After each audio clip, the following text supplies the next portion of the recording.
Y bueno, hoy tenemos un invitado especial. Creo que desde que inició la red, esta es la primera vez que tenemos un invitado especial, ¿verdad? Pero es un invitado súper importante. Eh, yo escuché la exposición que el doctor Aurelio Sánchez realizó en el último evento de Congreso de Cultura y Patrimonio Cultural hacia Mondiacult, posicionamiento de la academia, y me impactó bastante su, todo lo que él fue expresando, y pues dije, vale la pena contar con él, y porque es un tema que nos importa, es un tema importante este trabajo que él ha realizado, pero me permito, aparte, darle la bienvenida, doctor, hacer un pequeño, esto me lo encontré en internet, así es que un pequeño resumen eh, indica que el doctor Aurelio Sánchez es maya, originario de Nunquini. Inquini.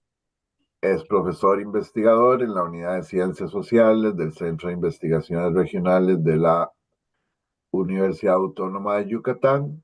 Es arquitecto, maestro en restauración por la Escuela Nacional de Conservación, Restauración y Museografía del Instituto Nacional de Antropología e Historia.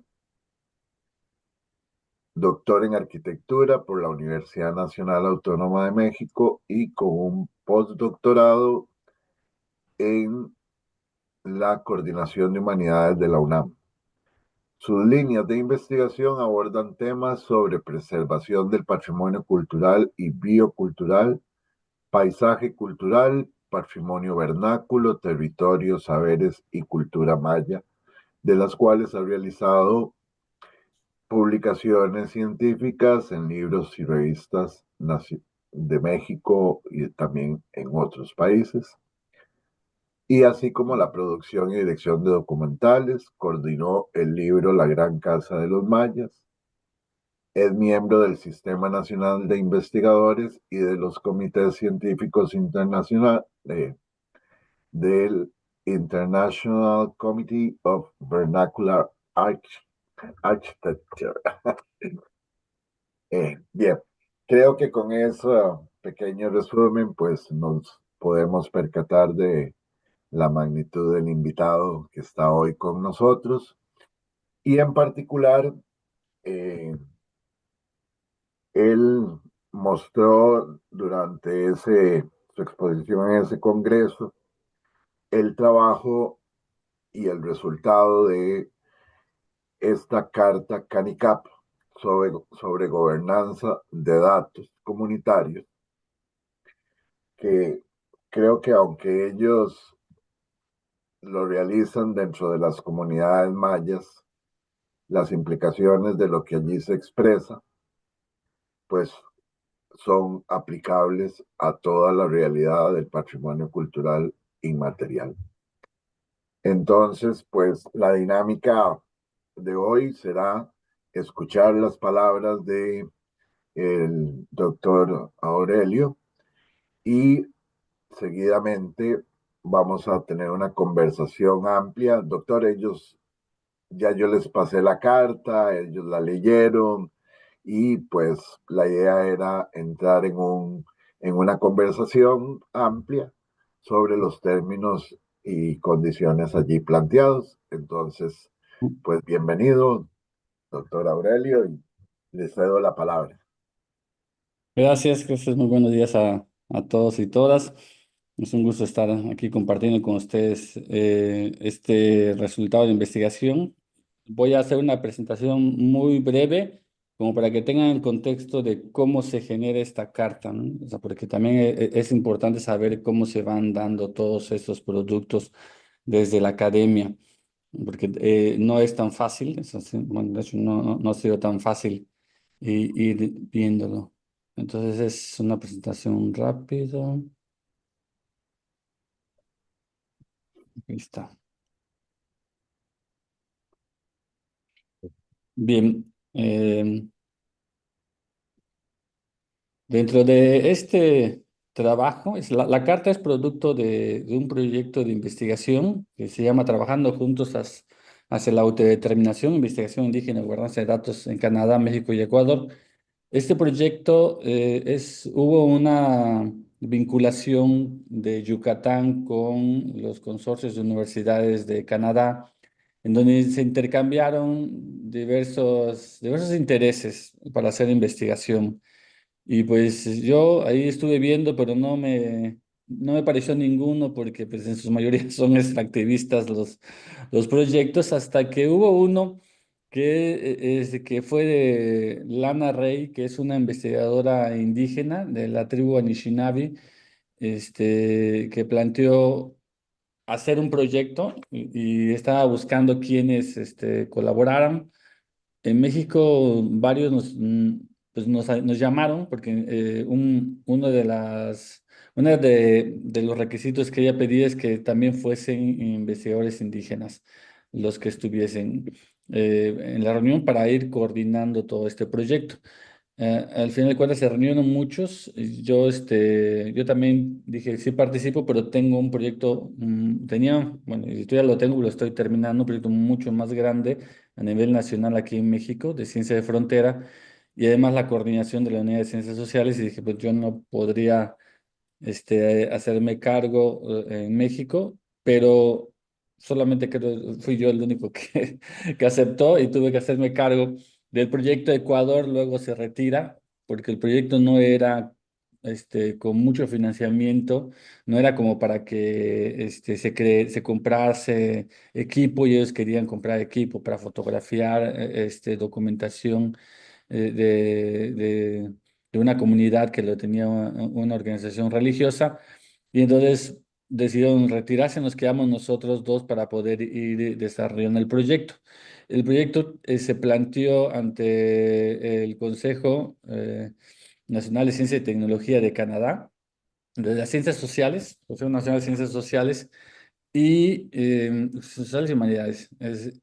Y ahí fue donde plantea Lana, pero Lana lo plantea desde la metodología que ellos iban a utilizar, que pues su metodología es mucho más, o su realidad era mucho más práctica porque solamente era una tribu y la Universidad de Lakehead en su relación de cómo iban a dar. Y entonces ellos ya tenían prácticamente establecido crear un centro de investigación de lo que es la relación con su tribu Anishinaabe, y crearon un consejo que regía y autorizaba los temas que se iban a estudiar desde la universidad con la tribu Anishinaabe, y el consejo estaba integrado por matriarcas de la tribu. Y de ahí es donde se empezó a desarrollar. Claro, también tenían bastante presupuesto para poder hacerlo, pero eso no me era práctico para mí, porque hablar de los mayas, pues no es hablar de un pueblo, es hablar de toda la península de Yucatán, de los mayas yucatecos. Y entonces yo le dije a Lana, pues sabes que, Lana, o sea, lo que es tu, tu proyecto, con todo lo que es el marco teórico, que habla sobre todas estas posturas legales que hay, pero que no se respetan. O sea, las universidades tienen esa deuda con los pueblos originarios, a pesar de que ya se ha escrito que la relación debe ser más horizontal. Dije, pero eso sí queda bien dentro de los objetivos que trae el proyecto de ver una gobernanza de los datos, y que las mismas comunidades sean quienes definan qué es lo que se quiere, qué es lo que quieren que se estudie en sus comunidades, con proyectos que sean de beneficio mutuo. Pero pues aquí la realidad es otra. O sea, estamos en otro país, en una situación diferente. Por lo tanto, yo le dije, voy a cambiar la metodología del proyecto, lo voy a adaptar más a pues un proceso epistemológico que tienen los mayas para discutir temas, ¿no? Y si vamos a hablar sobre lo que es la gobernanza de datos y la forma en la que se ha estado dando, pues requiere que estemos alineados a cómo se discute esos temas con ellos. Entonces yo invité a colegas con los que he trabajado en las comunidades, en proyectos de defensa del territorio, independiente de mi universidad. O sea, me llaman como Aurelio, voy como Aurelio, no voy como el investigador. Y pues les comenté a ellos que pues era un proyecto de Canadá, tenía esas características, y si le gustaban participar en un SIGBAL, que el SIGBAL es como se toman los acuerdos en las comunidades, o sea, lo que es el sistema de ejidos, los ejidatarios, es el esquema que se tiene ahorita de tierras independientes, para que son propiedad comunal y de la comunidad. Pues la toma de decisiones se hace a través de SIGBAL. Y sí, invité a varios de Yucatán, Campeche, en Quintana Roo. He trabajado muy poco, por lo tanto, otros colegas que se adhirieron al proyecto ya después que fue aprobado, nos ayudaron a ver los de Quintana Roo, pero yo manejé los de Yucatán y Campeche.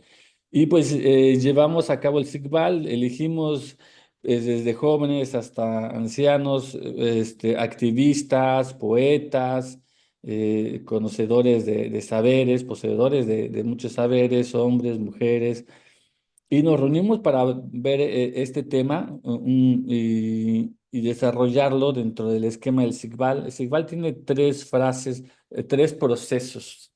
En un primer paso es la narración y argumentación.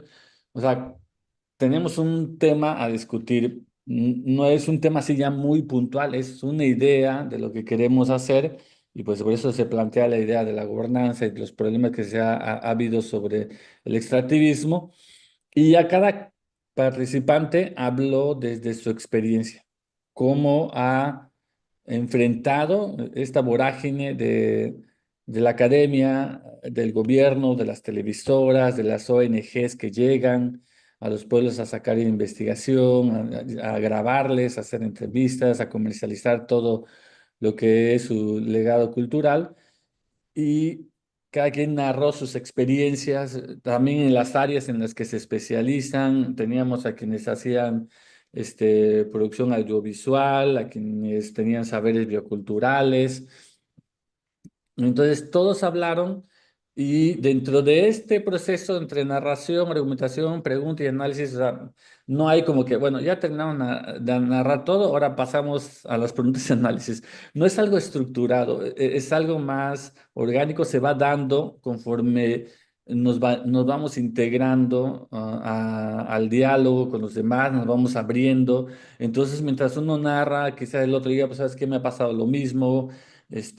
También ha sucedido acá, aunque los otros no han terminado de hablar. Entonces ya ahí ya entra también la parte del análisis sobre lo que se va haciendo, y vamos preguntando, ¿y tú cómo lo hiciste?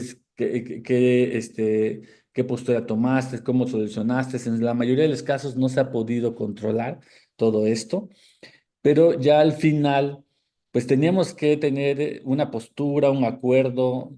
Ya platicamos de todos esos temas. ¿Qué vamos a hacer ahora? O sea, ya sabemos cómo está la realidad, que aqueja, el problema que aqueja al pueblo maya peninsular. Entonces, ¿qué es lo que hay que hacer? Este proceso lo acortamos, o sea, lo aceleramos para poder tomar ya una decisión, porque era la única vez que íbamos a estar en, este, pues con las actividades que tenían todos era difícil. Nos fue difícil hacer que reunieran. Entonces algunos llegaron desde la noche anterior, otros llegaron el mero día, se fueron el mismo día, otros se quedaron hasta el día siguiente. Entonces tuvimos que acelerar un poco el proceso para poder ya llegar a acuerdos de todo lo que habíamos discutido.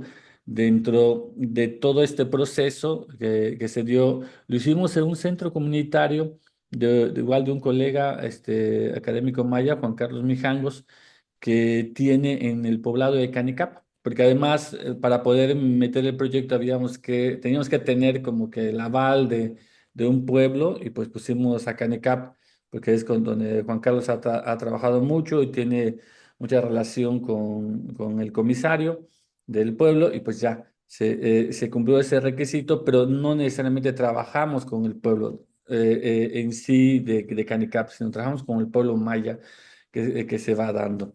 Entonces, dentro de todo esto, este, hicimos una minuta yo redacté la minuta del encuentro para decirles, bueno, esto es a lo que llegamos. Y cuando redacté la minuta dije, pues dentro de esta área,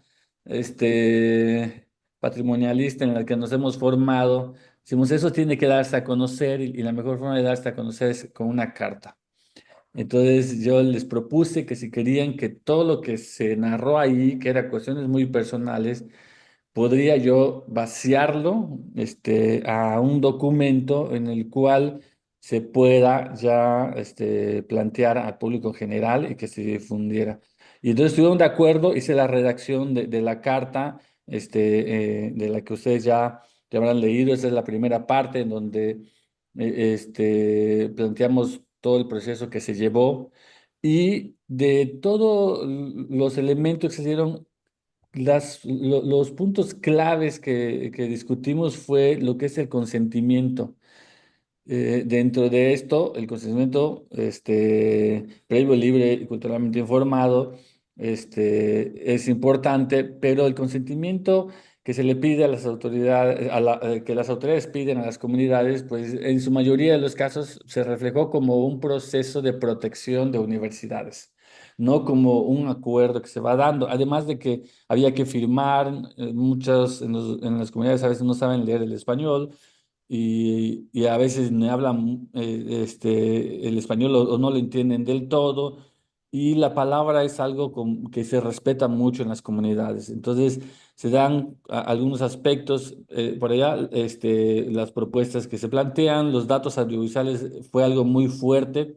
Porque ahora con un celular tú puedes llegar y grabar y la insistencia, pero sobre todo la violencia que ejerce el turismo también cuando llega a grabarte y a estar. Ahorita tenemos un caso muy grave aquí en Campeche, en Pomuch, que ese caso ya lo vio, ya lo sufrió Michoacán también con el Día del Muerto, de la festividad del Día de Muertos, y que sí es una violencia brutal la que se llega nada más a agravar el morbo de cómo las personas están limpiando los huesos de sus parientes, de sus familiares ya fallecidos.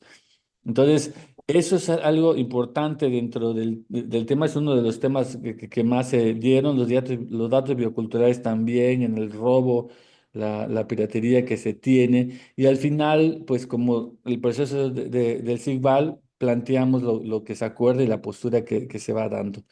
Dentro del proyecto se establecía abrir lo que es hacer el proyecto general traía un rubro que era proyecto. O sea, ¿qué vamos a hacer? Entonces la carta en realidad no era el proyecto ni era el producto, salió así nada más dentro de todo este diálogo que tuvimos, resultó, funcionó el SIGBAL y pues ha sido el producto de mayor impacto que se tiene, pero necesitamos también hacer un producto. Por lo tanto, de todas las historias de extractivismo que se plantearon ahí, se decidió hacer videos cortos. Luego les pongo la liga en los comentarios para que puedan acceder a lo que son los videos. Se grabaron en maya, todos los videos están grabados en maya. Tienen subtítulos en español. Esta liga creo que es para subtítulos en español, pero también están con subtítulos en inglés. Ya luego les comparto igual el canal donde están estos videos y otros más, otros documentales que también he estado realizando. Y pues hicieron 5 videos de casos reales del extractivismo que se ha sufrido en la región con alumnos de la Universidad Intercultural de Quintana Roo y de la Universidad Autónoma de Yucatán. Y dentro de todo esto, bueno, ya la carta empezó, como habrán visto, la reacción de la carta es en el 22, diciembre del 22, pero hasta el 23, casi un año después la sacamos al público. Y el impacto que ha tenido la carta es de que a falta de protocolos, porque la misma carta dice hay que crear protocolos, o sea, y pues, a mí no me ha dado tiempo como para sentarme a ver los protocolos, pero a falta de estos protocolos, muchas asociaciones mayas se han adherido a la carta. Por ejemplo, se creó Narrativas de la Mayanidad, que es un grupo de igual de mayas de los tres estados de la península de Yucatán, y que han hecho también mucha producción audiovisual muy buena y que se le ha llegado a ofrecer, hasta ni siquiera han tenido que ir a buscar el financiamiento, sino las fundaciones han llegado a ofrecerles el financiamiento, y ellos lo primero que hacen es, bueno, mira, nosotros estamos adheridos a la Carta CANICAP. Si estás de acuerdo con todo lo que aquí se denuncia, si vas a cumplir con todos los elementos que la Carta CANICAP establece, entonces trabajamos. Si no, gracias por tu apoyo, seguimos buscando fuera, ¿no? Y eso lo han hecho varias asociaciones que se ha dado dentro de todo. Luego se creó un documental que dijeron que era muy bueno, que creo que no sé si era sobre el Tren Maya, pero al final de cuentas era gente del DF que llegó, mintió y aplicó esos mecanismos que son denunciados en la carta, donde llegas, te presentas con alguien que te lo presentaron, que ni siquiera es tu amigo, pero tú dices que sí, para abrir las puertas y poder hacer un proyecto y ahorrarse años, años, años de trabajo. Cuando dijeron, ah, pues eres amigo de Robin, pues sí, te damos la entrevista. O sea, y dieron la entrevista y al final de cuentas no regresaron, empezaron a pedir dinero, abrieron un fondo del documental, y los que participaron no sabían y les fuimos presentando la carta y ellos reconocieron que habían sido víctimas de extractivismo por parte de este documental que ellos mismos estaban promoviendo porque habían participado y dejaron de promoverlo, y se empezó a denunciar en las presentaciones. Empezamos a denunciar a los productores del documental y se molestaban, no respondían a las preguntas porque sí, era claro que se estaba dando. También en lo que es el informe de derechos humanos del estado de Yucatán del 2023, planteamos y se sube la carta CANICAP a nivel de derechos humanos para decir esto es lo que está pasando con el pueblo maya yucateco, exclusivamente nada más en Yucatán. Y recientemente el colectivo Coshmayab, que es un colectivo que se dedica, que son varias organizaciones organizaciones mayas dedicadas al turismo rural, y ellas fueron invitadas a un evento, o sea, a los que coordinan toda esta red de eh, varios colectivos de turismo rural en la península de Yucatán, fueron invitadas a un evento que habla sobre el turismo rural en pueblos indígenas y coordinado por indígenas. Ellos no participaron en lo que es el SIGBAL, pero cuando vieron la carta se adhirieron a ella y la presentaron en Australia. Y tuvo tal impacto la carta, dentro de las realidades que viven pues, todo el sur global, sujeto a esta colonialidad que se tiene, y decidieron que el siguiente evento, que va a ser en enero del próximo año, que es el Diplomado Global de Humanidades, Movilidades Indígenas, Turismo y Capitalismo Racial, va a tener como eje central la Carta CANICAP. O sea, la conferencia magistral va a ser la Carta CANICAP y sobre esa carta se va a discutir todas las realidades que se van dando. Entonces, ya está también cobrando mayor relevancia, así como también lo presenté yo en una mesa dentro de lo que es el Simposio Internacional del ICOMOS, que se fue en Europreto, y las colegas más bien de África, al leer la carta, se vieron también reflejadas en esa realidad pues sí, agradecieron que hayan documentos como este que están denunciando y que están circulando, en donde se pueden ir reflejando y que hace falta más documentos así e ir regulando todo esto. Yo como representante de la Red de Estudios Interculturales en el ANUYES, que es una asociación de universidades estatales aquí en México, pues, bueno, en mi universidad propuse hacer el código de ética sobre investigación de pueblos originarios. Me dijeron que no, que ya hay un código y que es un código laboral, o sea, no es un código de investigación, y que pues como hay uno no va a poder hacer el otro, Pero al ser representante de la red, en la red y siendo el tema de estudios interculturales, ahí propuse la creación del código y extrañamente nos los aprobaron y hemos estado trabajando en el mismo esquema del SIGVAL y de co-creación, el código con el diálogo con las comunidades donde hemos estado trabajando, con la escucha de cómo nos han visto. Bueno, en nuestro caso ya está la carta CANICAP, en donde sí denuncian la misma universidad de cómo se va dando, pero además universidades integrantes de la red repitieron el proceso, recabaron la información de los reclamos de lo mal que estamos colaborando dentro con los pueblos originarios, elaboramos un documento que regule todas esas acciones, se regresa el documento a las comunidades para que lo vean, ya tenemos ahora los comentarios y nos debemos reunir el mes que viene, finales del mes que viene, para ya ir redactando, incluyendo bien, o sea, volver a redactar y a nutrir la carta con los comentarios que hay y que ya sea aprobada por el ANUYES. Y aunque las universidades no la adopten, al ser miembros de la NUYES los hace vinculantes. Y la cosa es de que no es que las universidades, solamente las universidades las conozcan y los académicas la conozcan, no, es que las comunidades sepan que hay un código de ética al cual tienen que regirse las universidades y si no cumplen pueden reclamar. Entonces la divulgación, si bien va a ser para las comunidades, en su mayor enfoque va a ser pues, a las comunidades, pero muy poco o sea, en lo que podamos hacer en la academia lo haremos, pero el principal objetivo es que los pueblos lo vean, ¿no? Entonces en eso andamos ahorita. Y pues la carta volví a recobrar, o sea, porque ya la tenía y me enfoqué a otra carta que sacamos, que es la carta sobre el pensamiento filosófico en el patrimonio cultural. Esa es la que he estado presentando ahorita en esos eventos, que es también parte del producto y dos documentales que salieron vinculados a esta carta, que también va en este mismo sentido, pero ya hacia el tema específico de lo que del concepto eurocéntrico de patrimonio cultural.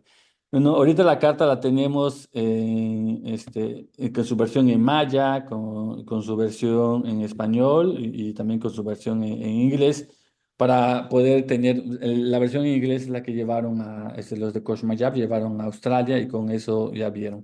Aquí está, les voy a compartir lo que es igual el canal de YouTube donde están lo que son los videos y otros más que van a poder ver.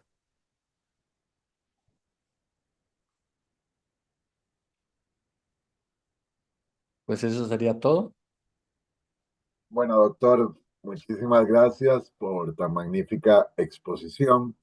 Tal vez antes de que comencemos la conversación, me gustaría que nos hablaras un poquito de los contenidos también de la Carta sobre el Pensamiento Filosófico en el Patrimonio Cultural.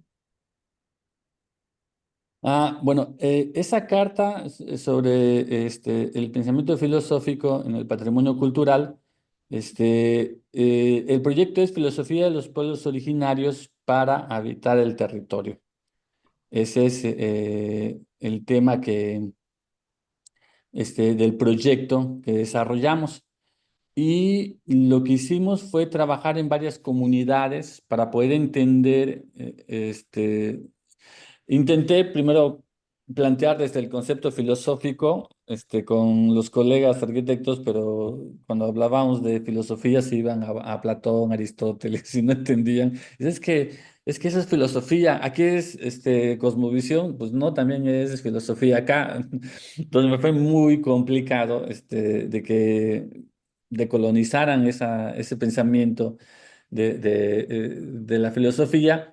Y recordé que en el Popol Vuh menciona, Popol Vuh es el libro de los mayas quiché, de Guatemala, en donde narran, entre muchas otras cosas, la creación de la tierra. Y ellos dicen que cuando los señores creadores iban a crear la tierra, juntaron sus pensamientos. Y entonces dije, pues es que es eso, es el pensamiento que tenemos, el pensamiento complejo Eso es lo que hay que entender. Y entonces le cambié a pensamiento filosófico. Entonces lo que empezamos ya a analizar es el pensamiento filosófico, que sí se llama cosmovisión, cosmología, cosmovivencia, pero cómo se da dentro de la relación este, con el territorio. ¿Sí? Y dentro de estos, la lengua es un punto sumamente importante. Y entonces empezamos a ver la metodología era porque no es llegar a ver qué es lo que piensas. O sea, no se puede llegar así. Entonces establecí una metodología basada en el cosmograma maya, de cómo configura el territorio. De hecho, cómo se crea la Tierra es por puro cosmograma, es un cuadrado de 4 puntos y el centro, el axis mundi.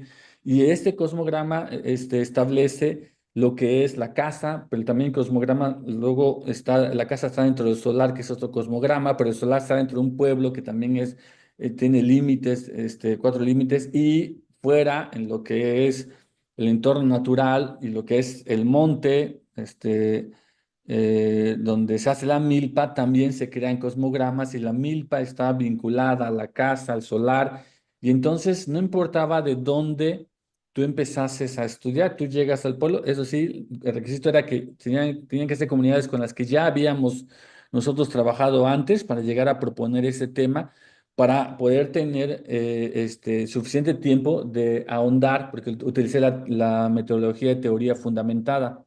Entonces es una metodología muy lenta porque tenemos que llegar a un punto y de ese punto luego ahondar e ir generando la teoría en este proceso, que es la más adecuada como para poder entender el pensamiento filosófico. Y así lo hicimos. Entonces en cada lugar se partió de donde se tenía, ¿no? Entonces aquí en lo que es el pueblo maya, nos ubicamos en cada región un pueblo. Solamente analizamos un pueblo por cada región. Entonces, se analizó mayas, se vio a los icots en la zona Huave, que es en Oaxaca, en la costa de Oaxaca, a los ñañú, que son otomís, que están en el valle de Mezquital, a los mepá, que están en la montaña de Guerrero, el mero arriba, a los nahuas de Jalisco, de Colima, y de la Mixteca poblana de Puebla, y queríamos ver los Ráricas, pero hubo unos asesinatos cuando recién empezó el proyecto, y los Ráricas cerraron sus puertas, no se pudo hacer. Por eso ya se quedó, pero con los que tuvimos, o sea, en lugar de los Ráricas se anexó lo que son los MEPA, la montaña Guerrero, que fue formidable lo que hicieron los de cooperación comunitaria. Ese proyecto lo trabajé en conjunto con la UNAM, con la UAM, con el INA, Jalisco, con la ENA, en Guanajuato también, la Universidad de Guanajuato, que son los que están estudiando en Colima, y, y pudimos ir desarrollando. Fue un proyecto que igual fue lento porque los colegas, yo ya lo tenía muy claro, pero ellos iban, recababan información, llegaban y así se la íbamos llevando, y yo iba supervisando en todas las áreas cuál era el avance que tenían, cómo ellos podían ir definiendo. Y era complejo porque un ejemplo muy claro que pongo de cómo nuestro cerebro nos engaña, nos traiciona, y aunque tengamos buenas intenciones, no logramos hacer las cosas. Cuando en la montaña Mepa, los Mepa que están en la montaña, vieron, los de cooperación comentaria identificaron que habían casas diferentes. No es como aquí, que como todo es plano, pues tenemos un prototipo de casa. Entonces la casa de Huano, la Shanilnak, pues la vas a ver igual en todos lados. Y ahí no, habían casas, pero además que los espacios eran diferentes, no solamente la distribución, sino que los usos de los espacios. Entonces había unas casas que sí tenían una sala, otras que no tenían, y así cambiaban. Y entonces ellos en su análisis determinaron que los MEPA habían olvidado cómo hacer su casa porque no la hacían bien, o sea, no la hacían completa. Y entonces ellos, bien, de todos los ejemplos que vieron, hicieron un levantamiento de todas las casas, definieron cuál era la casa ya completa, la que según ellos habían olvidado, y en ese fue que yo dije, no, pues algo raro está pasando acá, no puede ser así. Entonces digo, hay que seguir. avanzando, hagan más entrevistas, pregunten cómo se inicia. Y fue que llegamos al momento en donde una persona decía, es que cuando vamos a construir nuestra casa, la montaña nos dice, la montaña nos dice cómo hacerla. Entonces, no es que hayan olvidado, todos tenían el concepto, el prototipo de casa, pero no estás permitido hacerlo, sino que la montaña te iba a permitir qué parte de todo ese diseño podías tú construir. Y es ese respeto que se tiene porque es todo el concepto de subjetivación. La montaña es un sujeto y ellos manejan la piel. Entonces, esto es como que uno de los temas que afrontamos. Entonces, dentro de todo este esquema, lo presentamos igual el año pasado con motivo de los 60, el 60 aniversario de la Carta de Venecia, pero para decir que la Carta de Venecia no, no nos está funcionando en los pueblos originarios. Y entonces establecimos también conceptos como lo que son, qué son los pensamientos filosóficos, cómo se define el territorio, qué son los escenarios de aprendizaje y luego a qué nos enfrentamos dentro de toda esta realidad que se va dando de las cartas internacionales o cómo definir lo que es el legado cultural y cuál sería la postura que teníamos nosotros como academia ante este tema.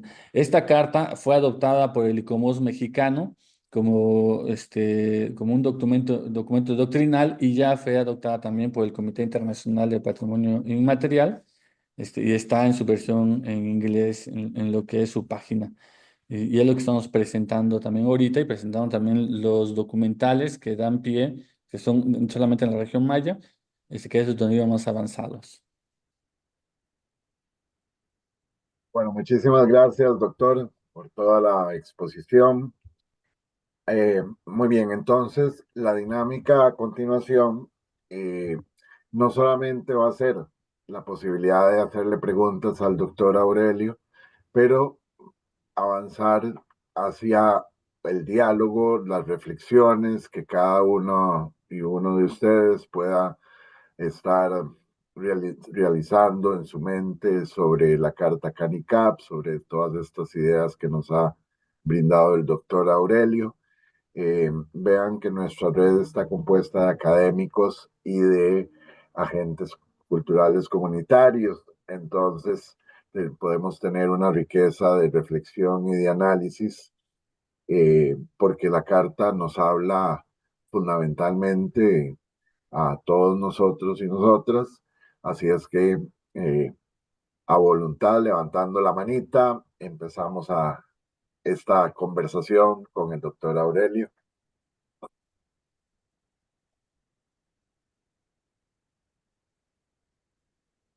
Tiene la palabra Mayra. Sí, gracias, Eric. Bueno, antes que nada, doctor Aurelio, muchas gracias por su presentación. Es un tema muy interesante el que presenta. Bueno, nosotros aquí mismo pues las reuniones que hemos realizado, el trabajo que hemos realizado en conjunto, no vamos muy despegados. La verdad es que también la forma en la que nosotros hemos trabajado ha sido en torno a la teoría fundamentada, porque consideramos que esa es la manera en cómo vamos con un pensamiento crítico, ¿no? En torno a las necesidades que se requieren para pues, hacer algo con respecto a la gestión cultural, a la parte de la conservación del patrimonio, ¿no? Y siempre viéndolo desde el punto de vista de todo lo que es la parte comunitaria. De lo cual, pues bueno, después de ello, quisiera hacerle algunas preguntas. Con respecto a el pensamiento filosófico que ha mencionado, ¿cómo lo plantearon? Nos hablaste acerca de la parte de la cosmovisión, sin embargo, como que no quedó muy claro cómo lo trabajaron, debido a que son distintas partes, como distintas universidades, distintas visiones, distintas posturas. Nos hablabas de arquitectos, ¿no? Con los que estuviste ahí trabajando, entonces, bueno, quisiera yo saber si puedes profundizar con eso. Esa sería una pregunta. Y la segunda pregunta también con respecto al posicionamiento que has realizado, o bueno, que analizaste y que también los de Cox Mayak lo llevaron a esta, bueno, que hicieron, compartieron estas ideas en Australia, y que tú has visto las bases y que has retomado la parte de Lakehead en de lo de Canadá. Bueno, no sé si también podrías como comentarnos cuál es la visión que ha tenido la población con respecto a que se trabaje esto. Nos has dicho el trabajo que se ha hecho tú, sí, pero ¿qué es lo que ha dicho la comunidad? ¿Están de acuerdo, no están de acuerdo? ¿Entienden? ¿Cómo entienden el patrimonio? ¿Cómo lo visibilizan? ¿Cómo lo visualizan? ¿Lo ven nada más como una parte más de su cultura o lo ven como algo distinto? ¿Cómo? Gracias. Ujú. Muy bien. Sí, entonces, pueden llamarme sin apodos, solamente Aurelio. Este, y sí, empiezo primero con la carta CANICAP, es la segunda pregunta. El documento no tiene autoría y eso fue un problema con los académicos que participaron. O sea, sí tiene el dato de quién financió, porque teníamos que poner en la carta y era un requisito para poder, del acuerdo que llegamos con la subvención que tuvimos de Canadá, pero no tiene autoría porque es del pueblo. Y como fueron bastantes, ustedes vieron las fotos, fueron bastantes de varios lugares, ellos mismos, cuando ya se autorizó la versión final, luego se envió la versión en maya y ya se autorizó la versión en maya, y ya la versión en inglés nos las hizo una colega que lleva muchos años viviendo aquí, ella es mexicana, pero ella es de Inglaterra, entonces su lengua natal, o sea, estudió todo su doctorado hasta Inglaterra y ya luego se vino a vivir acá, pues nos hizo una muy buena redacción en inglés y se empezó a distribuir y todos los distribuyen, ya nosotros no sabemos ni quién tiene la carta. Nos vamos enterando cuando las personas presentan la carta y dicen, ya nos adherimos a esto, y los colectivos dicen, la carta que CAP es donde nos estamos adheriendo, y algunos ya están generando sus protocolos, que es lo que establece ahí. Algunos colectivos van dando protocolos. Entonces, la comunidad sí lo recibe como parte del pueblo, como parte de su realidad. Ha sido muy bien recibida porque fue generada por la comunidad. Los académicos que participaron, fuimos académicos indígenas, que somos los que estamos en contra de todo este esquema colonialista de las universidades, y académicos aliados que pues estuvieron ahí como que apoyando, pero en sí todo lo que fue el contenido lo dio el pueblo, no lo dimos nosotros, y son realidades que muchos, en muchos pueblos se han identificado con esas realidades. O sea, lo han visto muy claro en sus comunidades, y por eso es de que la han adoptado. Y ahorita Cosmayap, que es el que la retomó y ya la llevó a un nivel internacional, como un ejemplo, pues Cosmayap trata de hacer un turismo rural diferente, pero también entra la cuestión de hasta qué punto es la folclorización o no, qué está permitido. Entran también esas discusiones que ya no se meten en la carta, pero que la carta da pie a decir quién tiene el derecho de presentar las cosas, quién tiene el derecho de presentar la herencia cultural de nosotros. Y se ha discutido mucho, bueno, Xcaret, pues todos sabrán quién es Xcaret, o sea, aquí en la Riviera Maya, pues se le metió una demanda para que no pueda promocionar nada de sus actividades vinculadas a lo que es la cultura del pueblo maya. Y entonces ahí es donde también entra esa discusión, pero también vamos trabajando. Yo creo que el objetivo de la carta es trabajar más sobre la gobernanza.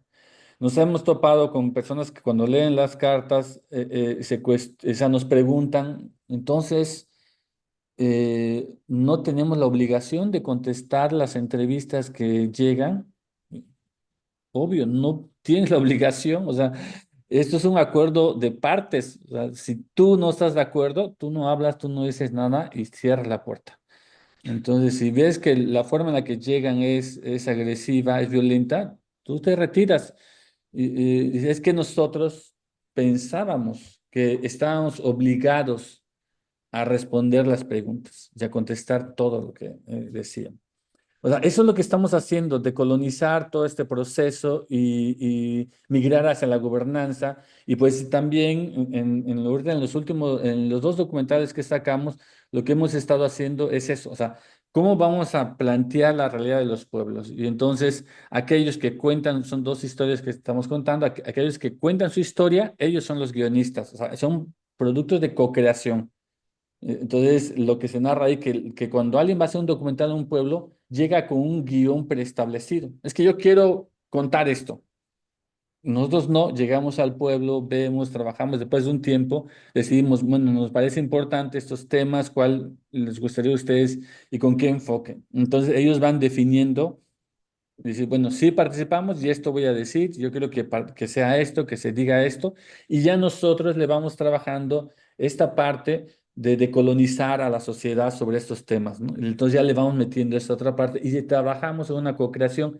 Luego que ya definimos el guión, ellos lo aprueban, viene la parte de la fotografía y se trabaja con la fotografía. Ellos dicen, quiero que salga esto, no quiero que salga aquello, y entonces se va viendo qué escenas son las que vamos a ir utilizando dentro del documental y ya terminando todo, se vuelve a presentar a todos los que participaron del documental, ven el borrador, hacen sus comentarios, dice, el guión ya quedó, pero nos gustaría que venga esta escena, bueno, pues hay que hacer más escenas, y así vamos hasta que se llega a la versión final, y cuando se llega a la versión final viene la premier, y la premier es en el pueblo.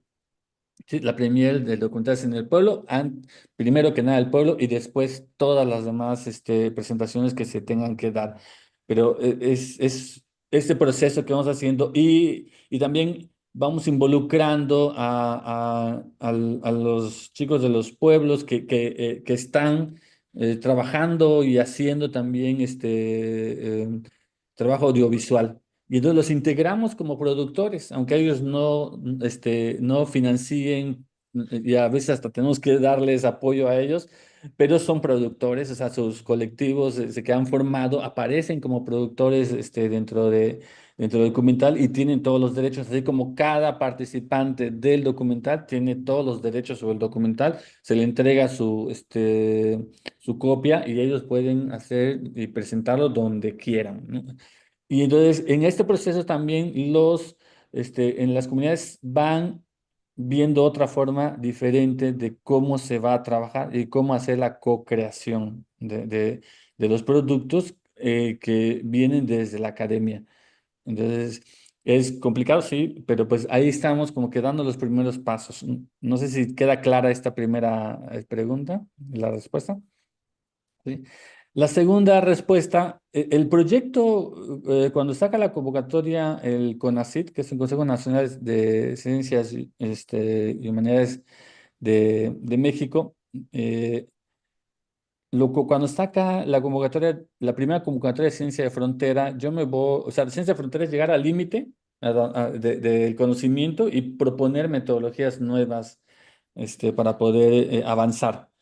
Y yo me fui al tema de la transdisciplina. No me metí en mi disciplina que es la arquitectura. Me fui a la transdisciplina y con colegas, como yo estoy en la Unidad de Ciencias Sociales, porque la Facultad de Arquitectura no me aceptó, entonces me fui a la Unidad de Ciencias Sociales y ahí tengo colegas, etnólogos, biólogos que colaboraron, como que dando esta visión, pero en realidad el objetivo que CONACYT quería es de que formar en estas nuevas metodologías a los colegas y las colegas que están trabajando esos temas. Entonces yo escogí a los que trabajan patrimonio vernáculo, ¿sí? Lo que trabajan arquitectura vernácula, porque es lo más cercano al pueblo.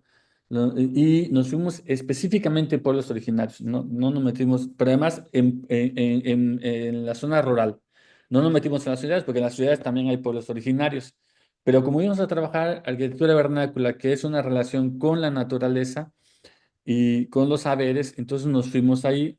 Y sí fue complicado, porque aunque ellos llegaban solamente a ver el sistema constructivo y la cuestión material, y la cosmovisión no lograban entenderla, por eso es de que le dije, pues hay que ser Sigval y vamos a aplicar también lo maya y tienes que platicar y tienes que abrir y dejar que ellos hablen y cuando estén también construyendo sus casas, estar platicando con ellos y estar colaborando. Y toda esa información no es la información que vas a recabar, ver cómo son los procesos, qué ritos se establecen. Entonces, fue ir por cada poblado, yo fui viendo en los grupos que se dividieron. Y yo fui coordinado a cada grupo para ver cómo va su avance. Bueno, en la zona Nahua, ¿qué hacemos? En Jalisco, en Colima, bueno, ¿qué están haciendo en la zona Ñañú, con los MEPA? La zona Maya yo la controlaba, ¿no? Con los de bueno, otro mundo así completamente diferente, así como los MEPA, pues también están los ICOTS, que es la duna, la arena, o los nahuas de Colima, que es el cerro. Entonces, la naturaleza fue fundamental para entenderlo.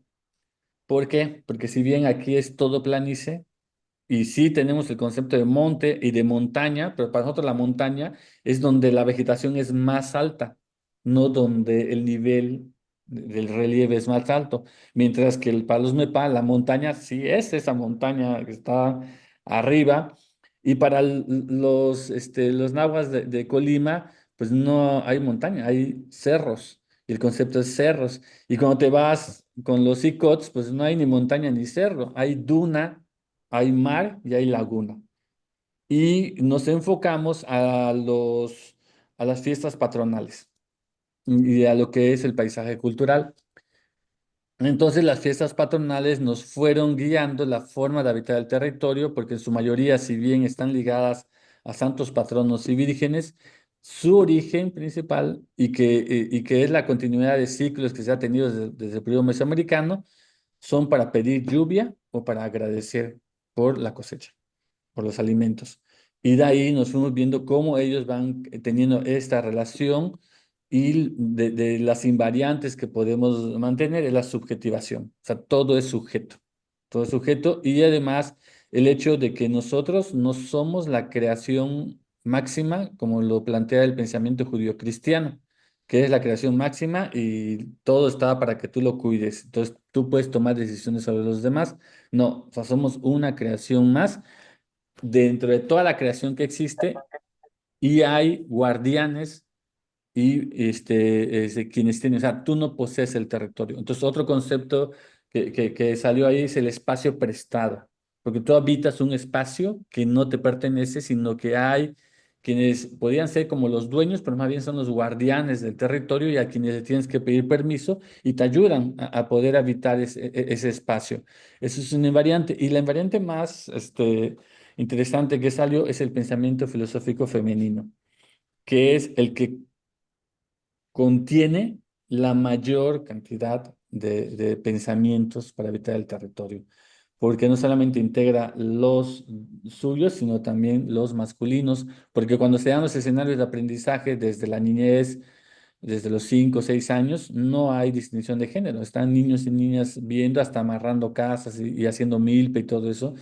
Cuando van creciendo el trabajo se vuelve más pesado, las mujeres se van hacia otras actividades dentro de la casa, el solar, la cocina, los hombres se quedan trabajando eso, pero las mujeres siguen acudiendo a esos escenarios de aprendizaje y siguen aprendiendo. Y hemos tenido casos en donde las mujeres pues han tenido que hacer milpa a la falta de hombres por cuestiones de las guerras que ha habido, muertes, todo eso, han tenido la necesidad de hacer milpa, han tenido la necesidad de reparar casas, saben cómo hacerlo, se saben todo el nombre de las maderas, cómo recolectar las maderas. Entonces ellas son contenedoras de el mayor pensamiento complejo que hay, ¿no? Que son como que los temas que están. Entonces, sí fue difícil, sí.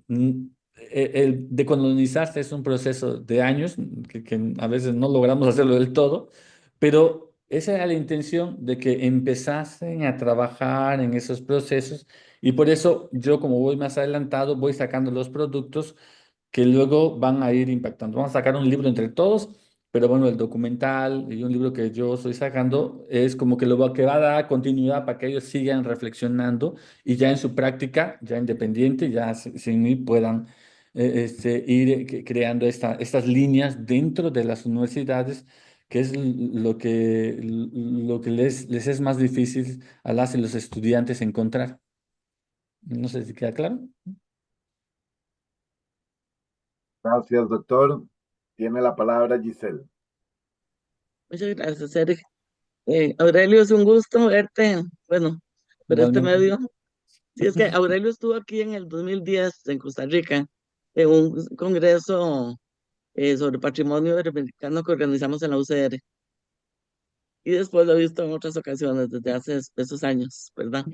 Así es. Eh, Así que me alegro mucho de que nos estás acompañando y realmente es impresionante conocer esta carta, el espíritu cuestionador y crítico que tiene y el aporte, bueno, lo que decíamos al inicio, ¿verdad? La reflexión que nos lleva y autocrítica, digamos, en mi caso, como, que, ¿verdad? Que trabajo desde la academia. Me gusta el espíritu autocrítico hacia el mismo pueblos originarios, ¿verdad? Que como aquí en Costa Rica pasan cosas. Me fascinó esta parte final de las acciones para la gobernanza, el no confundir aliados. Bueno, después voy por ahí con las preguntas al final. Y el tema de la propiedad intelectual, que ustedes lo tratan sin hablar de propiedad intelectual, y digo yo, que en las Naciones Unidas existe la OMPI, en la UNESCO está, hay una parte específica, sobre todo con el patrimonio inmaterial, sobre todo ese asunto de la propiedad, pero hay un organismo y entre el mismo UNESCO y OMPI a veces hay contradicciones entre ellos, y la misma OMPI eh, no saben cómo poner, o sea, y tienen cuestiones sin resolver. Por ejemplo, el tema que ustedes también lo plantean en la carta, a nivel de, digamos, por ejemplo, en América Latina, la legislación de derechos de autor y conexos em, no contempla, digamos, el asunto de las ideas. Entonces, hay más factibilidad en proteger y defender y pelear, digamos, a nivel de la oficialidad nacional, ¿verdad? Ciertas expresiones culturales y en otras no, porque algo tan paradójico que las ideas no se protegen. Entonces, se permite la copia de todos los diseños artesanales para todo ese montón de diseñadores famosos que explotan, ¿verdad? Todo eso. El tema de los controles, eso, perdón, ese es el álgido, que mejor. Pero para final, el tema del turismo, ¿cómo sale? Que conocemos el extractivismo desde el gobierno, desde las ONGs y desde la academia.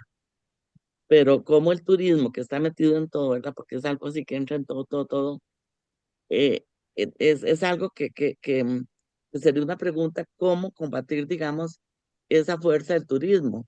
Porque los mismos proyectos de turismo rural comunitario que en América Latina, bueno, en Costa Rica empezaron por ahí del 2008, 2009, se veían como una gran alternativa, pero siguen teniendo sus problemas. Por ejemplo, en comunidades indígenas de acá de Costa Rica, encuentra uno que una comunidad pequeñita en que todo el mundo es familia, con lazos de consanguinidad y de afinidad, encontrás tres o cuatro empresas de turismo que compiten entre ellas como se compite aquí en el Valle Central, por decirte, ¿verdad? Y entonces permiten, con tal de jalar turistas, bueno, caen en las mismas redes de cualquier turismo. Y entonces, el tema del turismo es uno que te preguntaría, ¿verdad? ¿Cómo, qué estrategias, digamos, porque del mismo turismo comunitario, hay diferencias a nivel de una misma comunidad, de un mismo poblado. Por otro lado, eh, ¿cómo poner los límites? Me llamó la atención que en la misma Gringolandia, ¿verdad? En Estados Unidos, he visto casos de los pueblos Acoma y otros, bueno, la variedad de pueblos hay como 7 etnias, ¿verdad? En la parte de Nuevo México y Arizona, que ponen ciertos límites al turismo y a la academia, bueno, todo el visitante que no sea de ellos, y ponen límites tanto físicos, desde un portón, una malla, para no pasar más allá, como que no hacen una presentación de algo. Y en cambio acá, la gente de las mismas comunidades muestra eso ya como un show, ya no Ujú. entonces con el valor de uso, ¿verdad? Ya ahora es el espectáculo. La misma legislación hace declaratorias en que si uno va analizando frase por frase, se está promoviendo toda la cuestión del espectáculo, de la comercialización, de la banalización. Y en eso, digamos, hay una complicidad entonces entre todas estas agencias externas con miembros de las comunidades. De hecho, yo, digamos, en mi larga vida, ¿verdad? Recuerdo que desde jovencita llegaba a una comunidad y siempre los mayores, que son los sabios, guardaban silencio o analizaban, pero no son los que hablan mucho, cuidaban mucho el control de su palabra. Con los jóvenes pasaba que digamos, esos, como que se dejan vencer a veces, y no sé, ¿verdad? Como con la llegada de foráneos.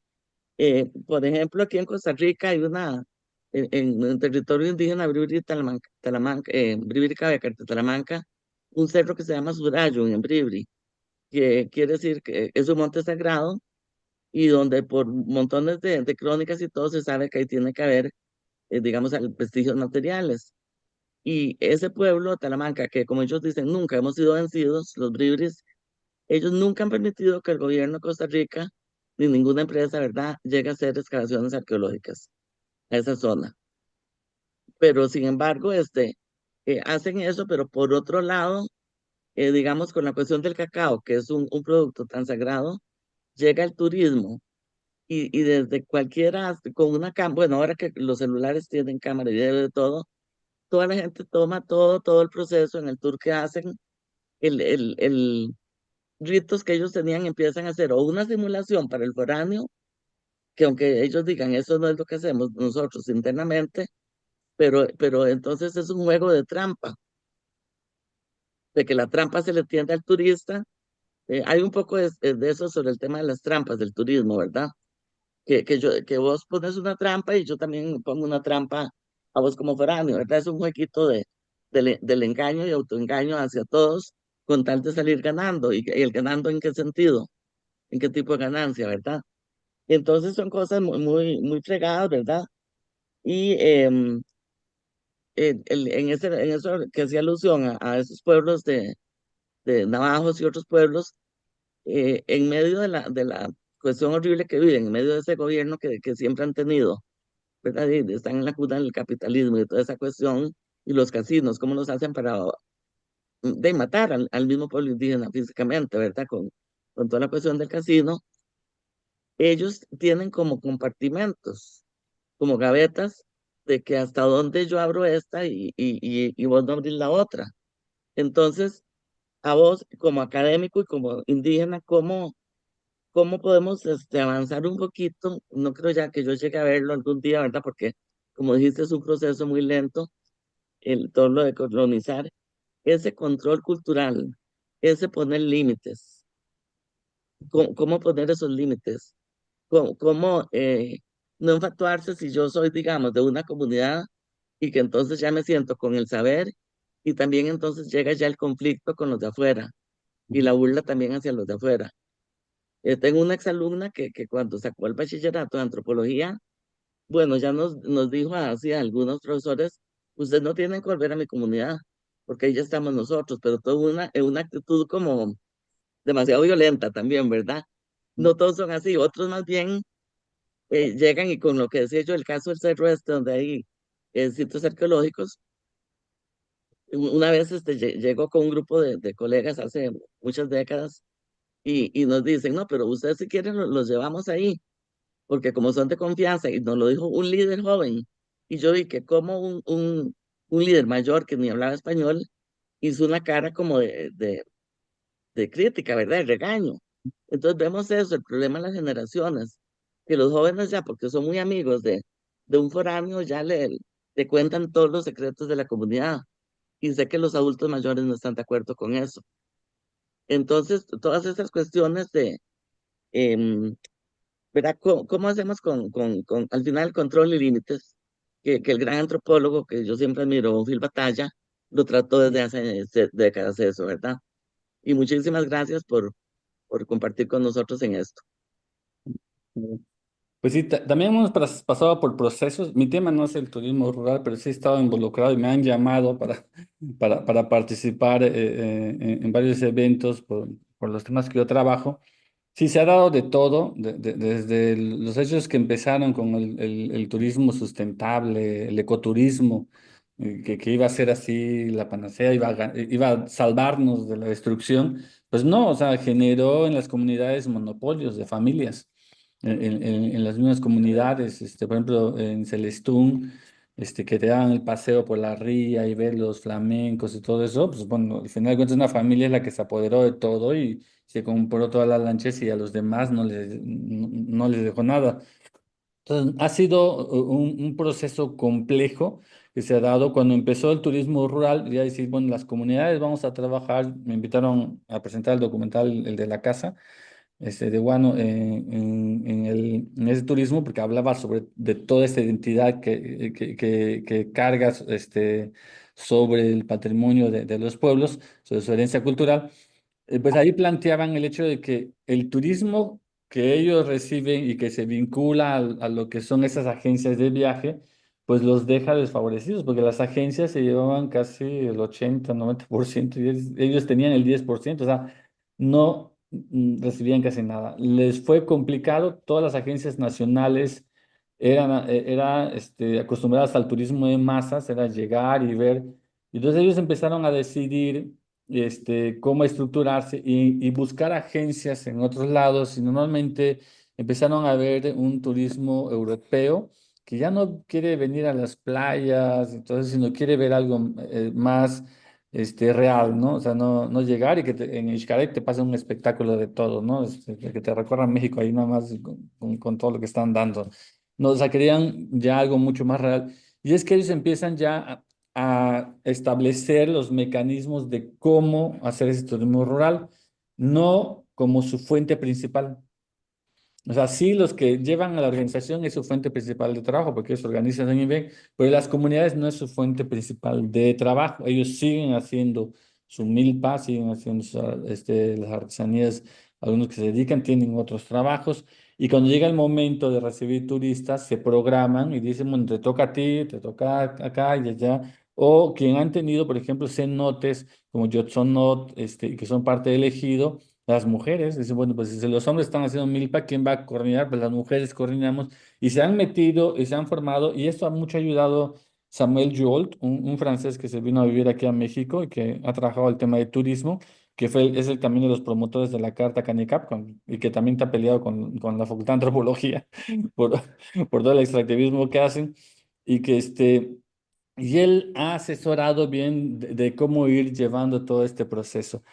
Ahora, ¿hasta qué punto las comunidades pueden, como dices tú, las trampas que ponen e ir viendo esto? La carta, como bien decías, es autocrítica. Ella misma dice, bueno, también hay mayas que se han prestado a todo este proceso, como es el mecanismo, llego con alguien que conoce y así me infiltro, me ahorro años de estar vinculado en una relación horizontal con las comunidades.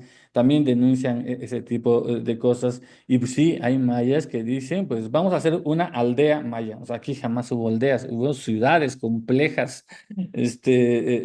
Y te venden el tema de la aldea como si te estuvieses yendo a otro lugar así alejado, que no hay civilización. Entonces, sí han jugado con eso para vender al turismo y venderse ellos, como tú dices, pero ha habido estas organizaciones que como red han establecido sus criterios de ética, de qué presentar, qué no presentar. Ritos, qué ritos sí, qué ritos no, quiénes hacen los ritos. Hay ritos que pueden hacer ellos, como son ritos familiares, y que si son, más bien son ritos que se hacen como para pedir lluvia, como para pedir que se cuide la milpa, pero igual, por ejemplo, el rito del Hetzmek, que es un rito el que más ha persistido desde la época mesoamericana, la han confundido con el bautizo maya, pero no es nada que ver con el bautizo, pero sí utilizan padrinos y es un rito en donde el niño, en el largo del primer año que tiene, si es niño, es un padrino, si es niña, es una madrina, pues hacen ese rito donde, que va más vinculado a un rito japonés de decidir cuál es tu vocación, qué es lo que vas a querer hacer de grande. Entonces los papás buscan un padrino que dice, yo quiero que sea como tú. Entonces él va y elige. Entonces al niño o a la niña se le muestran todos los elementos. Si es niña, pues el bordado, si es niño, pues el que trabaja la milpa, pero ahora ya no se ve tanto eso, pues ya no tenemos terreno, ya no hacemos milpa. ¿Qué muestro? Pues le muestro un celular. Entonces aparece un celular, aparece una computadora, aparece libretas, porque quiero que estudies, pero también quiero que aprendas a bordar o quiero que aprendas también de la milpa. Y entonces se va actualizando estos elementos que van integrando, porque el pueblo no puede vivir aislado. O sea, como dice la carta del pensamiento filosófico, sí, manejamos ciclos, pero son ciclos en espiral. O sea, manejamos y cuando termina el ciclo ya estamos adelante y vamos dejando cosas y vamos integrando nuevas. Y así vamos avanzando en ciclos, en espiral, en nuestra historia. Y eso es lo que hace que podamos ir integrando elementos que antes nos integraban. Entonces, si mi trabajo era milpa, yo pido a los guardianes del territorio para que se haga milpa, pero ahora sigo haciendo milpa, pero traigo a personas turistas que van a venir, yo tengo que pedir permiso para que ellas entren también. Entonces, tengo que hacer un rito para pedir el permiso y que entre gente externa que no va más bien a trabajar, pero que ya es también parte de mi trabajo recibirlos y darles un recorrido. Y ellos han estado haciendo estos ritos y te explican qué rito es. O sea, no es el ancestral, sino que es un rito necesario ahora, porque están entrando ellos a un lugar que está protegido. Y eso es lo que han estado viendo.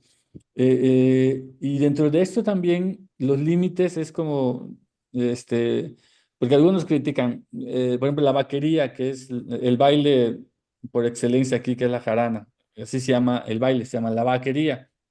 Y esto, todas las fiestas patronales empiezan con la vaquería. La vaquería es un baile gratuito, todos van con sus trajes de ternos así bonitos, sus joyas, y es el baile que dura toda la noche, empieza a las 11, termina a las 5 de la mañana, y es el más hermoso. Y aquí, cuando uno viene a Mérida, en los domingos en el parque principal ponen un ejemplo de vaquería y unos viejitos que son bailadores pues bailan la vaquería y ay, les toman fotos y ven, y, ay, qué padre, ¿no?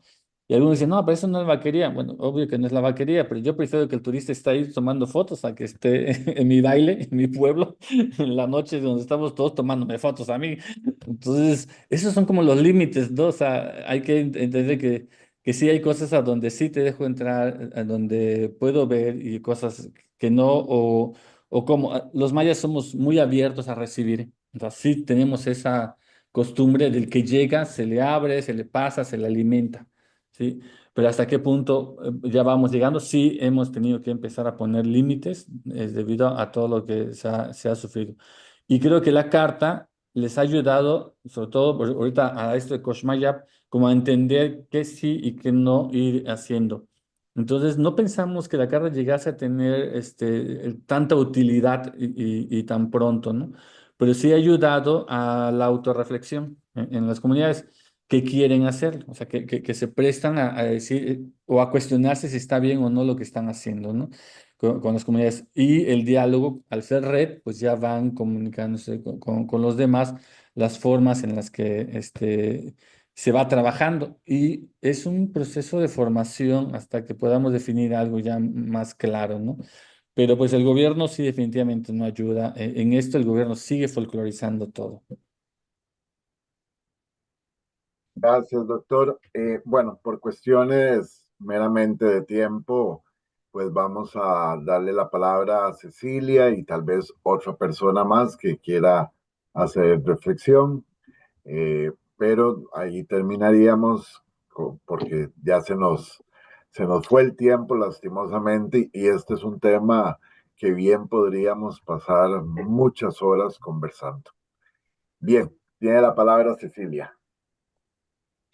Hola, buen día, ¿cómo están? Espero que muy bien. Acá los saludo desde Brasil. En un rato tengo que ir a tomar el vuelo, así es que estuve leyendo, hice una serie de resúmenes sobre esta carta que me parece una herramienta necesaria. De hecho, acabo de compartirla con algunos compañeros conocidos en México. y especialmente con alguien que puede llegar a difundirlo más rápidamente.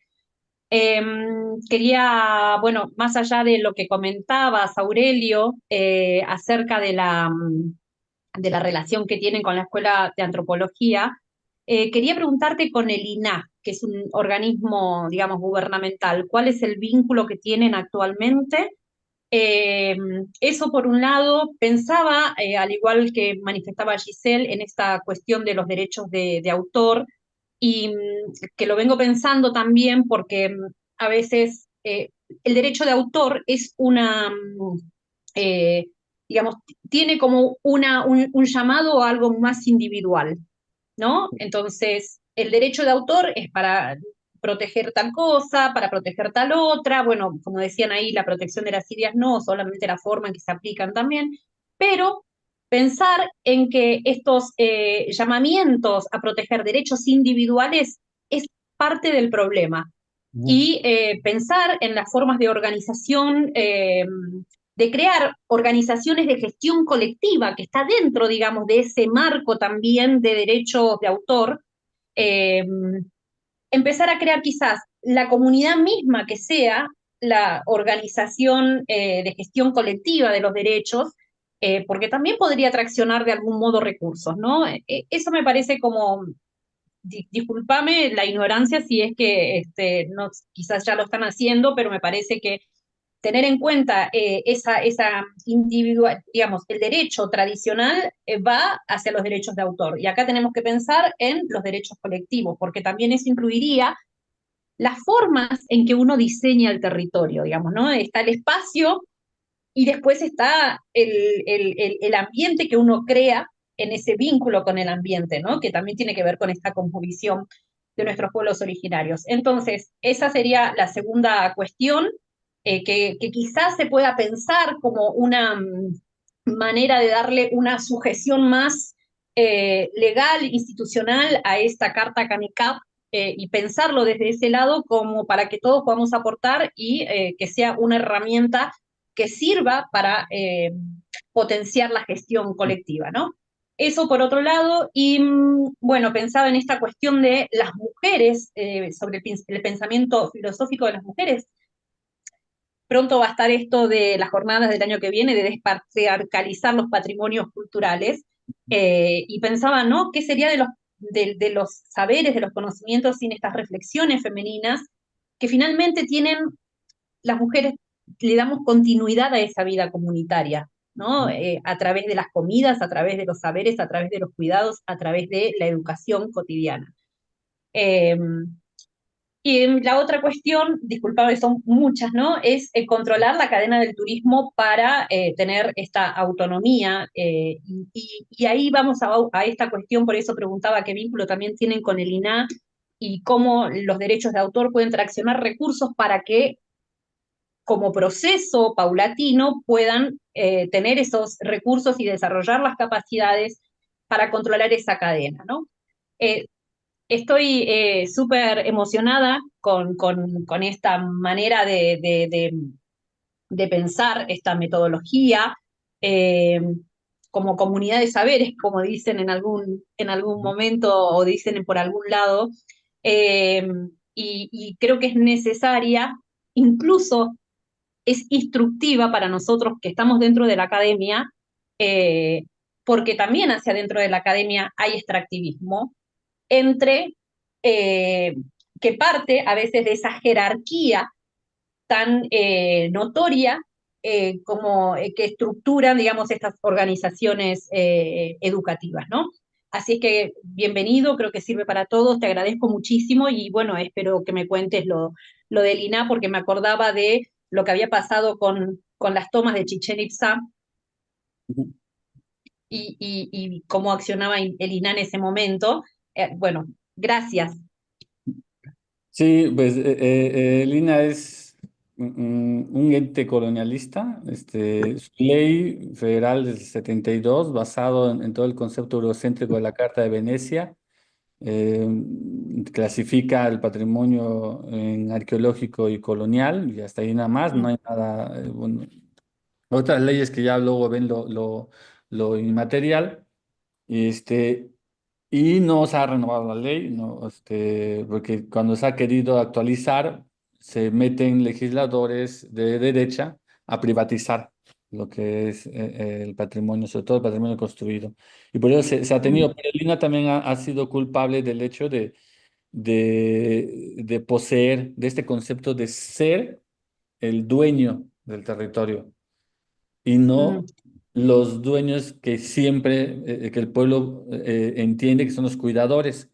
Y de esos lugares en donde hay fotos donde se veía que la gente iba, por ejemplo, ahorita que fue a Tulum, me mostraron también otras, a Chichén, la gente de los pueblos iba, aunque eran ciudades ya abandonadas, tenían este reflejo como centros ceremoniales donde están los seres que habitan.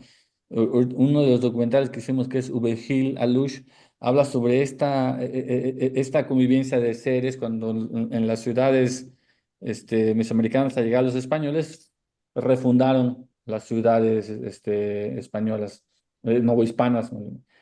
Y hubo una refundación sobre el centro cívico ceremonial donde no vivían la población que vivía afuera, eran lugares sagrados. Entonces, se está viviendo con estos lugares sagrados donde habitan estos dueños del territorio, los cuidadores del territorio.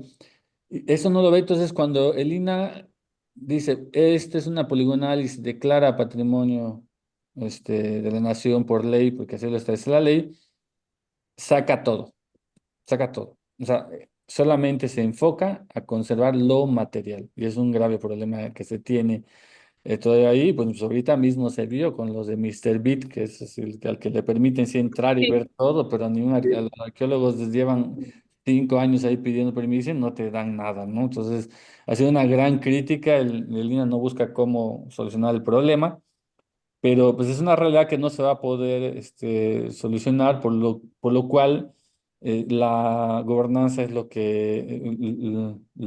lo que nos conduce.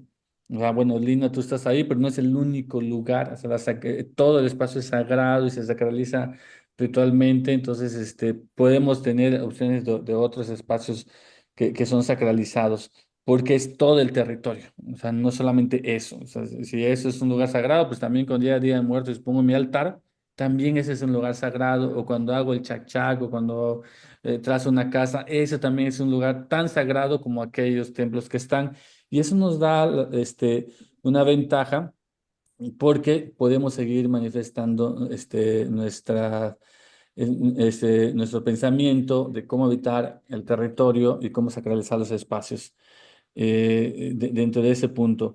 Y pues sí, el otro aspecto es de que el INAH también controla lo que es patrimonio mundial, ¿sí? Patrimonio de claro, la humanidad. Entonces, ahorita nosotros, desde antes yo he intentado, de eso que el primer director de Patrimonio Mundial del INAH, fue mi director de tesis de maestría, presenté los saberes constructivos, en ese entonces le decía saberes constructivos, de la casa de los mayas, y él dijo, sí, va, pero tiene que entrar el gobierno. El gobierno no se interesó, y entonces la única opción que quedaba era hacer una declaratoria de riesgo, de un patrimonio en riesgo. Y no lo quisieron hacer, porque políticamente es decir que el gobierno no está cumpliendo su papel y él no se iba a meter a acusar a ningún el gobernador. Y pues ahí se quedó el asunto. Ahora ya no es requisito que los gobiernos estén a cargo de lo que es el proceso, sino que las mismas comunidades tienen que presentar su propuesta y apoyados por lo que son facilitadores. ¿Qué es lo que sí, yo? Pues agarré y junté a otros a dos colectivos de mi pueblo, todos somos mayas, todos hemos habitado en casa maya, vamos a presentar lo que ahora digo son saberes para amarrar y habitar la Xanilnaj. Y lo presentamos. ¿Y qué me dice Lina? No, te tienes que tomar un taller. Porque el taller, si llevamos haciendo todo este proceso de investigación con diferentes metodologías, inter, luego disciplinarias, y trabajando con las comunidades de metodologías horizontales, no, es que nosotros ya tenemos nuestra metodología y tienes que tomar el taller, si no, no puedes presentar nada. Bueno, está bien, me tomo el taller, pero nos tomamos el taller Y es un taller que hicieron, que plantean una metodología que sacaron ellos cuando hicieron la declaratoria de la Semana Santa de Iztapalapa. Entonces, ellos se meten, se involucran y hacen todo el expediente y los permisos, y de ahí sacan su metodología y la quieren aplicar a todo el patrimonio inmaterial de México, que es tan diverso, y yo obvio que no, dije, pues esto no casa, no casa con lo que estamos haciendo. No, me he buscado broncas, al final de cuentas, entregué lo que es el expediente y expliqué metodológicamente qué es lo que se ha hecho y me lo tienen congelado, ¿no? Ahí, porque con el tema de derechos de autor, sí se está trabajando ya más, ya como que las leyes han generado mecanismos de denuncia. Entonces, si el pueblo originario lo denuncia, sobre todo ahorita que ya somos sujetos de derecho, si el pueblo originario lo denuncia, pues ahí puede haber una sanción o puede haber que se elimine el plagio que se va dando. Pero pues por allá viene el otro tema de quiénes son los mayas. Entonces, por ejemplo, las empresas de parques eólicos dicen, pues yo no tengo que consultar porque aquí en este pueblo ya hablan con el celular, entonces ya no son mayas porque ya usan celular. Entonces, por favor, o con el gobierno, meto el expediente y me dice, es que ustedes solamente son facilitadores y lo que tienen que hacer es que la comunidad lo haga. Digo, es que nosotros somos la comunidad, nosotros somos mayas, nosotros hemos habitado en casas. O sea, no nos reconoce el mismo INAH como los poseedores de los saberes. Y yo a lo que me he ido, porque es lo que he encontrado ahorita con el tema de la casa, y lo planteo en el pensamiento filosófico, son a la protección de los escenarios de aprendizaje. Porque al final de cuentas los saberes se transmiten en escenarios específicos y ahí no puede haber plagio, porque ya está muy bien definido cómo una generación la transmite a la otra. Y si no es a través de este mecanismo, el proceso de la creación del legado cultural, pues lo demás, todo lo que quede fuera, o sea, de este escenario es plagio. Entonces, eso ayuda a decir, sí, toda esa creación tiene que darse en esos escenarios que ya están definidos por siglos y miles de años de prácticas en las comunidades. Entonces, yo voy más allá a la protección de escenarios de aprendizaje, que es lo que ahorita estoy luchando con el INE, con los gobiernos, que entiendan esa postura, porque es una manera también de proteger la autoridad comunitaria, porque está en comunidad, en familia. Sí, perdóname, que trajiste a colación algo sobre proteger escenarios, digo, y las tierras en donde están asentadas las comunidades, ¿qué vínculo?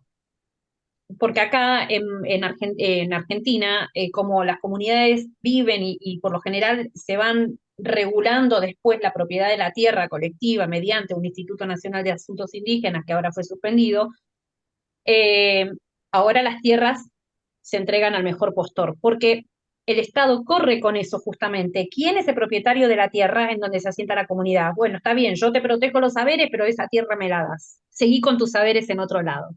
Eso es lo que está pasando, entonces quería preguntarte si, qué tipo de propiedad legal, digamos, tienen con respecto a los territorios en donde habitan.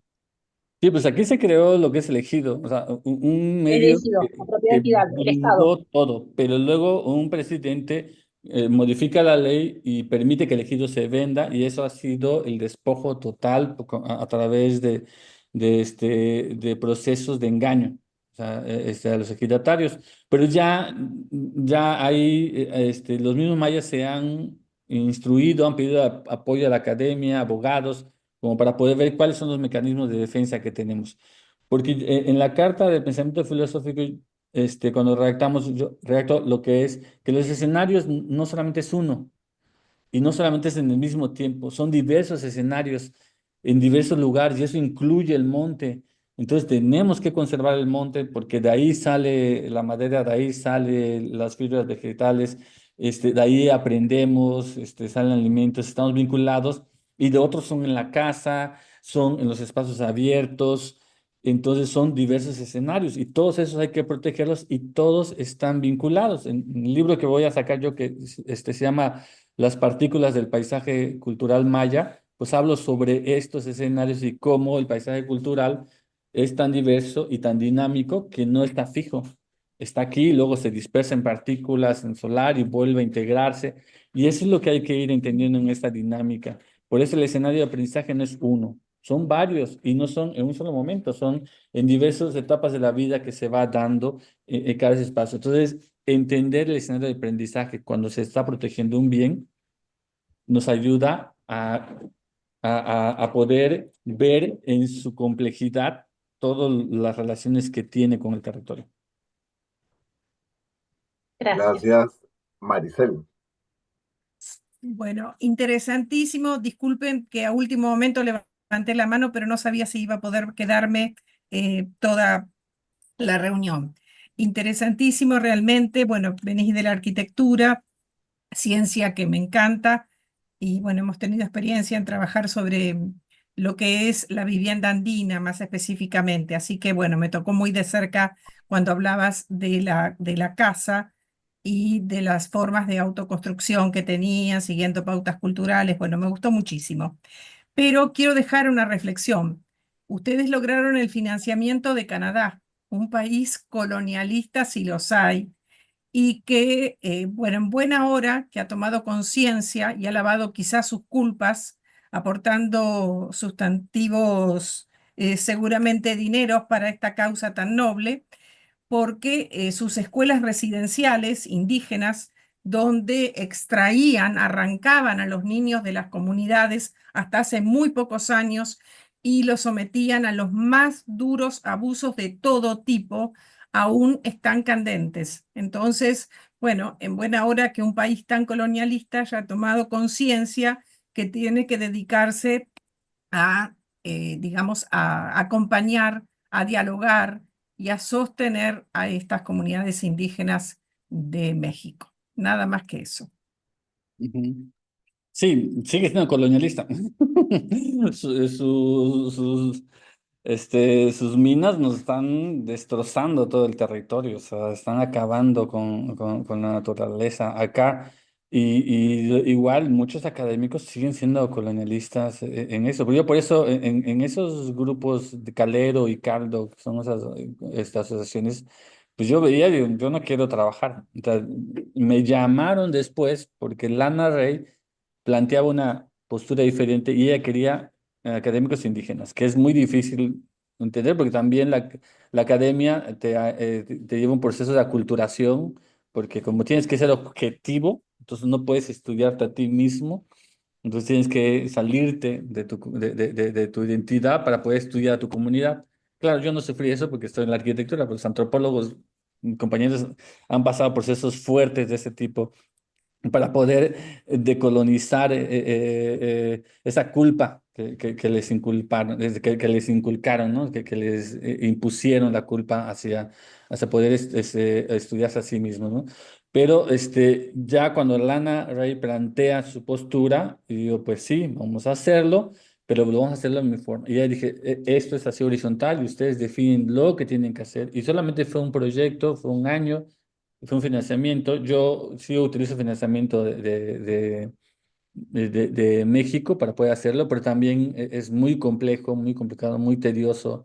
Y tengo que cumplir con lo que la academia dice y hacer lo que el pueblo quiere, como que un doble trabajo, y que eso definitivamente la academia no lo califica. O sea, no son productos para la academia ayudar a la comunidad. Ahora, con este gobierno que entró, ya lo pusieron como requisito. Ya todo el mundo está tratando de ver qué hacer y hacer documentales como sea, grabar. Entonces, empeora la situación, ¿no? También dentro de este sistema. Pero sí, Canadá sí sigue siendo. La Universidad de Lakehead tiene solamente como 8 académicas y académicos en el área que están viendo todos estos temas sociales y en negocios tiene como 70. O sea,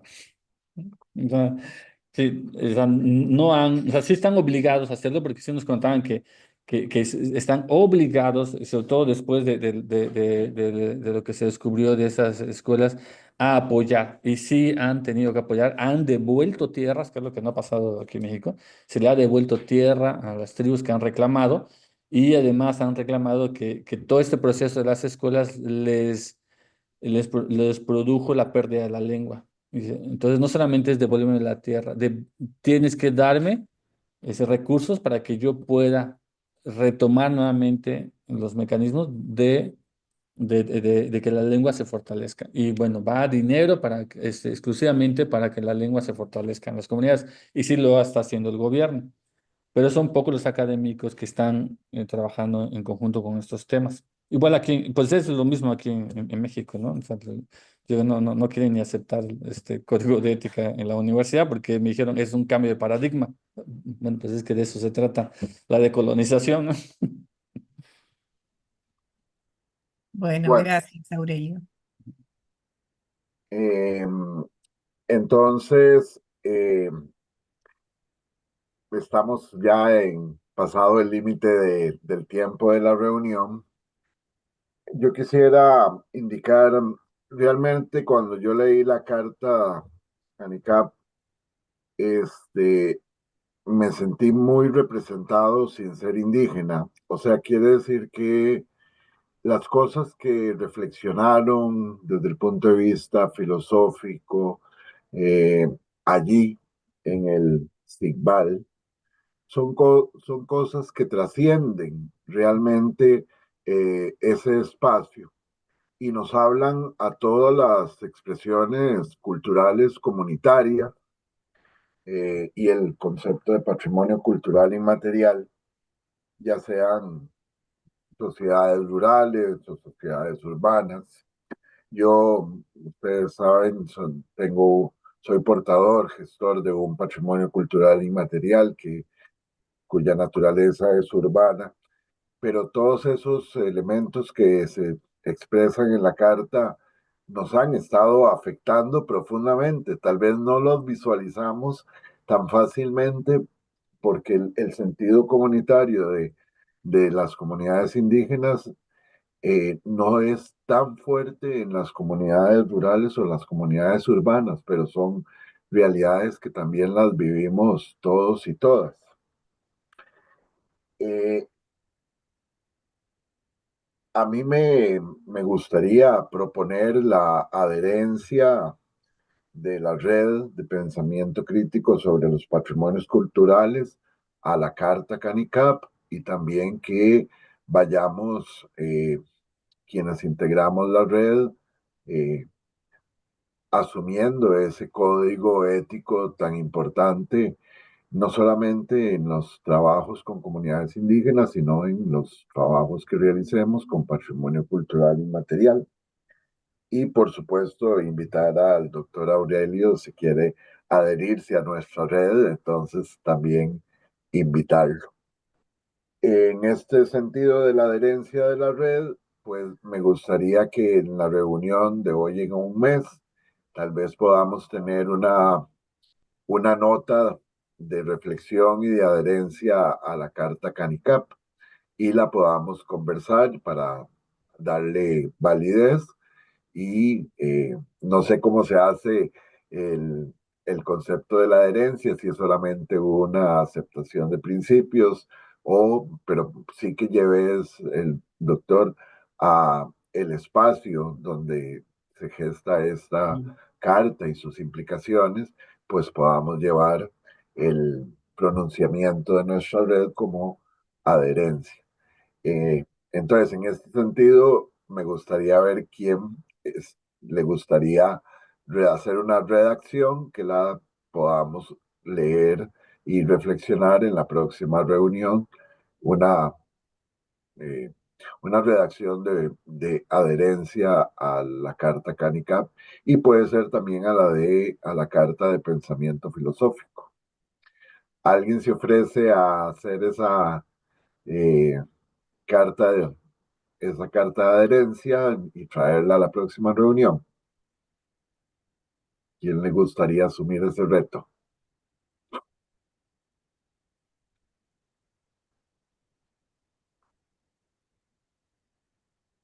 Celia, ya que te sonreís.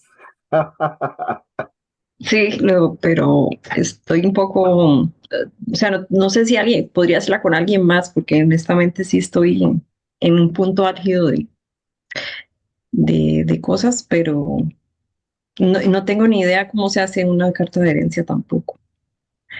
Me suena muy interesante, pero también es un compromiso serio y no quiero como tomarlo a la ligera.